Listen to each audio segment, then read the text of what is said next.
Hello मेरे प्यारे दोस्त, सोनी मैथमेटिक्स में स्वागत है आपका। अभी जो है हम लोग देख रहे हैं, इसके पहले हमने देखा अनुपात। बेसिक हमने देखा अनुपात। अनुपात का जो क्लास खत्म हुआ, अभी समानुपात है, स्टार्ट हो रहा है। समानुपात में 3 पार्ट होते हैं। एक जो है सीधा अनुपात, एक जो है विलोम अनुपात, और तीसरा जो होता है मिश्रित अनुपात।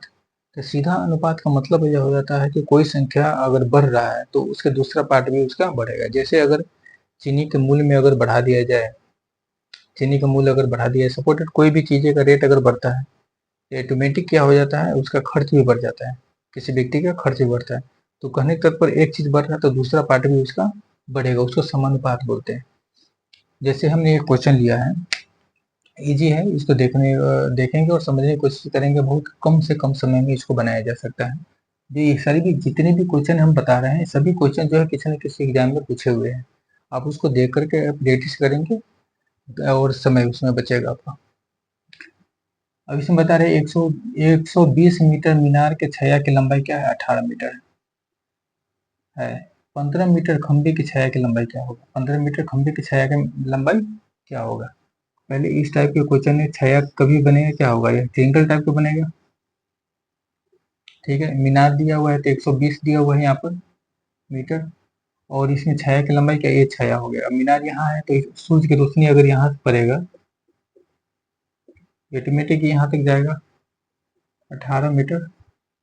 दूसरा साइड में बता रहा है कि अगर किसी खंबे की लंबाई क्या है? 15 है, तो इसका छाया की लंबाई निकालना है। छाया की लंबाई क्या है पता नहीं, तो इसको हमने 1 से ले लिया सपोर्टेड। तो दोनों एक ही समय में हो रहा है, ये दोनों एक ही समय में हो रहा है, समय सेम है, तो ऑटोमेटिक दोनों का जो रेशियो क्या होगा, वो क्या होगा? बराबर हो जाएगा। रेशियो दोनों का बराबर हो जाएगा। मतलब इसका रेशियो और इसका रेशियो क्या होगा? वहां पर बराबर हो जाएगा। इसको हम लिख सकते हैं 120, रेशियो का मतलब है इससे में इसको डिवाइड करेंगे 18 इजिकल टू 15/1। ये दोनों का जो रेशियो होगा, ये दोनों का रेशियो के बराबर हो जाएगा, क्योंकि एक ही समय में एक ही घटनाएं हो रहा है। अब इसको घटाएंगे तो 8 हो जाएगा, और 1 से बराबर हो जाएगा 18/8। 4 दूना 8, 9 दूना 18, 9/4 मीटर। ये छाया की लंबाई जो होगा क्या होगा? 9/4 मीटर हो जाएगा। हो गया आंसर, इजी है। बट इसको समझना सिर्फ यह है कि जो घटनाएं हैं वह जो है सीधा अनुपात के रूप में होनी चाहिए। सीधा अनुपात का मतलब हुआ कि एक पार्ट बढ़ रहा है तो दूसरा पार्ट भी क्या होगा? इंक्रीज के रूप में होगा।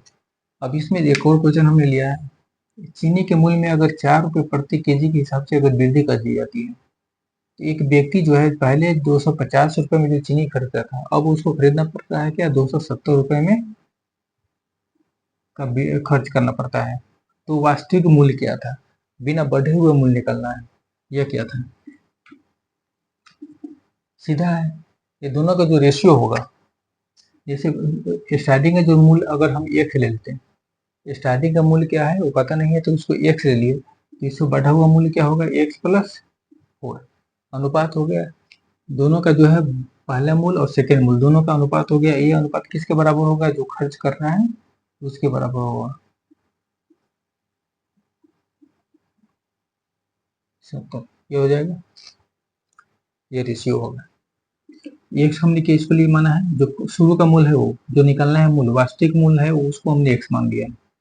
अब यहाँ पर मल्टीप्लाई कर देंगे तो 270 x equal to 250 x plus 25 होगा 100, 1000। अब इसको इसमें डिवाइड माइनस करेंगे तो क्या होगा? 20 एक्स इजिकल टू 1000। एक्स बराबर 50। प्रारंभिक मूल्य क्या था? 50 रुपये प्रति केजी, और बढ़ा हुआ मूल्य क्या हो जाएगा? 54 रुपये प्रति केजी। तो प्रारंभिक मूल्य निकालना था 50 रुपये प्रति केजी हो गया।